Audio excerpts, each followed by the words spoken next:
Welcome to the Running Network Show. Join us each time as we explore the people, the places, and the events that shape our great sport. Hi, welcome to Michigan Runner TV. We're here today with Keith Hanson and Kevin Hanson of Hanson's Running Shop Olympic Development Program. One of the things that makes your program a little bit different than some of the others is Michigan's climate. Kevin, tell us why that's a good idea. That's a great idea. Michigan's climate. The one thing that happens for us is, I think we so often see people that put themselves in this plastic bubble and they train in a certain situation, and that's great as long as you're going to race in that same certain situation. And so when they ever get inclement weather in any direction, they're in trouble. You know, they go in and they say, oh, it's too hot, or oh, it's too cold. And people from Michigan tend to acclimate pretty well.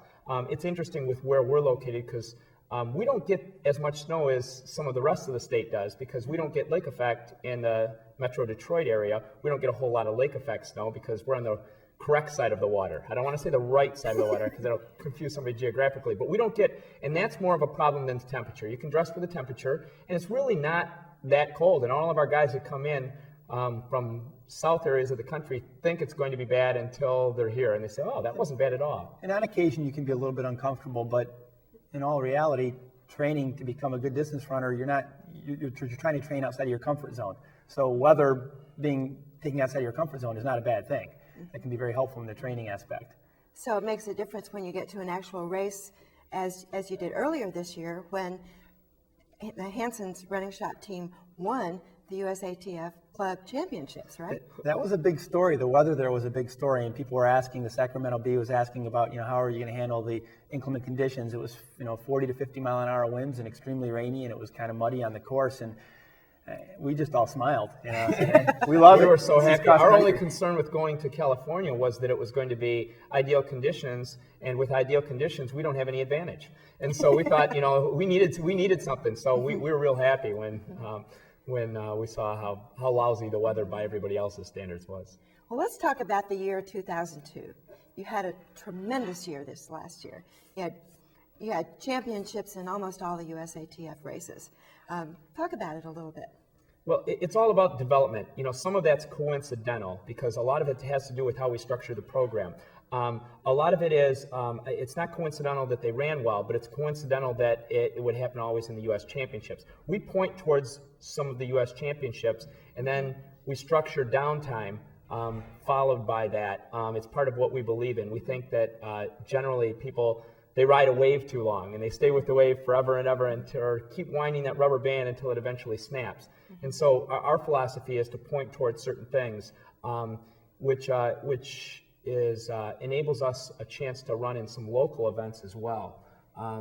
This year we ran in Crystal Lake, and which is just a great team event. We ran at Allen Park. We ran at the Turkey Trot, and you want to talk a little bit about those, Keith? Well, certainly in the same thing you were saying, it allows us to allow our athletes to peak for the big events by focusing on segmenting our seasons, and we certainly have been successful at being ready at the right time. However, the right time for us is 2004. So this is all preparation for being ready for 2004. Obviously, as an Olympic developmental program, we want to make sure that we have athletes that are ready to step on the line in those Olympic trials and do really well at that point. We have lots more to talk about. The Hanson's Running Shop Olympic Development Program. We'll be right back after these messages. Running Fit, serious footwear for serious events. We look at your feet, your goals, then fit you in the right shoes.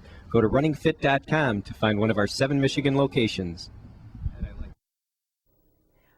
Welcome back. We're here with Keith Hanson and Kevin Hanson talking about Olympic development. Keith, you're going to tell us about your involvement in some of the things like the Detroit Turkey Trot and the Crystal Lake Team Marathon. We certainly like to participate in some of the fine runs we have in the state of Michigan, and we try to schedule that in the guys' schedule when appropriate. And certainly the Crystal Lake Marathon was a wonderful event, a real fun event. Guys enjoyed doing it. Real competitive over there, racing against some of the former Rockford runners in Dayton and Ritzenheim and Jason Hartman, and gosh, just fine competition out there. And we go down to the Turkey Trot where, the same thing, we get some fine runners that'll run down there, and it's a great event. They have fun and participating, and very much a part of the local community. The Crim race in Flint is another wonderful event, and you got the U.S. 25K championships over in Grand Rapids. And we try to participate in as many of those things that fit our schedule that makes sense for the rest of the groups.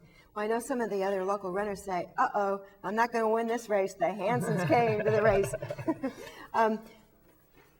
This is all pointing toward the Olympics, 2004. What do you see happening in the next 2 years to have someone make the team? We're dealing with youngsters here. We really are. Most of our kids are 22, 23 years old, 24, 25. And so we're, 2004, we would like to have someone in the USA Olympic uniform. 2008, we hope that people in the world know who we are, and not just people in the United States. You know, we're happy now that people in Michigan know who we are, and people in the United States are starting to learn. So, but we realize that 2008 is probably more realistic to make a mark. Well, congratulations on a very successful program, and we really do hope that 2004 and 2008 has someone trading in a red and yellow Hansons for a blue and white and red USA. Thank you. Thank you very much. Thank you.